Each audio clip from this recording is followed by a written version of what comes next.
Stellar Blade absolutely took over once it hit on PC, giving us one of the most stylish, satisfying action heroes in years, Eve. The moment the credits rolled, we all thought the same thing: we need a sequel. And while Shift Up has teased big plans for the future, all eyes are still on Eve. But what if I told you the sequel might not just be about her? In fact, it might not be about her at all. The game's director wants a deeper, richer narrative, and the biggest clue lies in plain sight. I'm talking about a shift in focus. A bigger story that doesn't revolve around just one person. I believe we're about to see Eve's enemies step into the spotlight. Let's break this theory down. And let's be real, Eve's too OP now to balance her for gameplay. So who's next? First up, Raven. She's the obvious choice and a fan favorite. And it's clear she deserves a redemption arc. I see 3 potential arcs for her in Stellar Blade 2. The first 2 are great, but the third one is my favorite. Let's start with the first 2, however. The first one is Descent into Madness. We could play Raven during her breakdown. She's losing her squad, discovering the truth about the Naytibas, Androidos, and Mother Sphere. Eve learns most of the truth through Raven's records, so that's a great option to expand on gameplay options. We could explore how Raven uncovers these secrets herself. Plus, Raven learning to control her Alpha Naytiba form after meeting Adam would be another nice challenge and balanced gameplay. Second, Shadowing Eve. Alternatively, we could play Raven during the events of Stellar Blade 1, shadowing Eve and Adam as they move through the story, eventually facing off against men.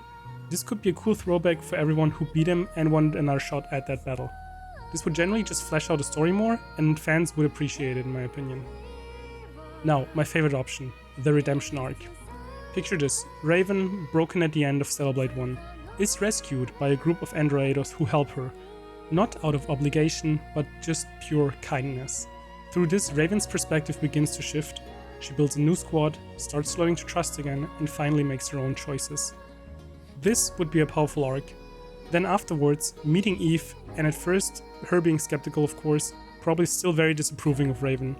But eventually, they could join forces against Mother Sphere, and Raven either finding her own place, or driven by guilt trying to make it up to Eve, sacrificing herself. It would be emotionally intense, absolutely. And gameplay-wise it makes sense as well. After Eve stripped Raven of all her abilities in the first game, we'd rebuild her from the ground up. Now that is a satisfying character arc, the one she deserves. Personally, I would prefer if she wouldn't sacrifice herself, but what do you guys think about it? The next option would be a new Eve, but not the one we know. So the Eve protocol has been completed, and the Elder Naytiba is gone. So what does Mother Sphere do now? Does she see Eve as the new Elder Naytiba? Or perhaps she creates a new version, maybe a Mary protocol, keeping with the biblical names. We could play as the new Eve or Mary, but without most of the truth. At first she wreaks havoc on the planet, only to later be confronted by our Eve or Raven, because this time Mother Sphere probably would go even harder on the whole brainwashing thing. This conflict would create huge emotional turmoil, plagued with guilt and forced to face the consequences of her action. This could be a fresh start for gameplay 2. This reminds me of the intro of another game actually. Remember Kingdom Hearts 2, when we played as Roxas before finally returning to Sora? Imagine Stellar Blade 2 starting us with Mary, creating a similar sense of wanting to play as Eve, only to miss her as we dive deeper into her story. Or maybe the game doesn't let us choose while playing Mary, forcing us to experience events we'd rather not. What do you think about the new Eve, or Mary for the sequel? Next option is our Eve. It's still Eve, but different. Because, of course, Eve will still be a key player in the sequel, and I've got 3 ways this could work out. First one is a limited playable part. We only get to play as Eve in key moments. Her new powers are so immense we'd get a series of cinematic battles where Eve is pushed to her limits, give us a chance to feel just how powerful she's become. The second option is struggling with power. Eve could be battling with her newfound strength, literally. Maybe she can't control her powers, or there's a fusion issue with Adam, and she's struggling to suppress the Naytiba side. We'd see her Tachy form replaced by her Elder form, creating opportunities for both gameplay and story growth. Or maybe it's metaphorical. Eve could be scared of losing herself, or afraid of becoming like Raven. This inner struggle would make it for an emotional, character-driven arc. Now a third option would be flashback to the colony. One thing I'd love to see is flashbacks to Eve's life in the colony, particularly her bond with Tachy. The comic Stellar Blade gave us a glimpse of their relationship, but we didn't get enough in the game to truly feel her loss. We saw that Eve was suffering from it, but that's about it. This would add layers to her inner conflict, especially if Raven joins her team and Eve is still struggling to forgive her. Another playable character could be Tachy, though it might be brief. Maybe a flashback to her relationship with Eve, or even a section showing her mission before everything went south. We could see her training in the colony, or maybe fighting through Natibas to save Eve from the drop pod.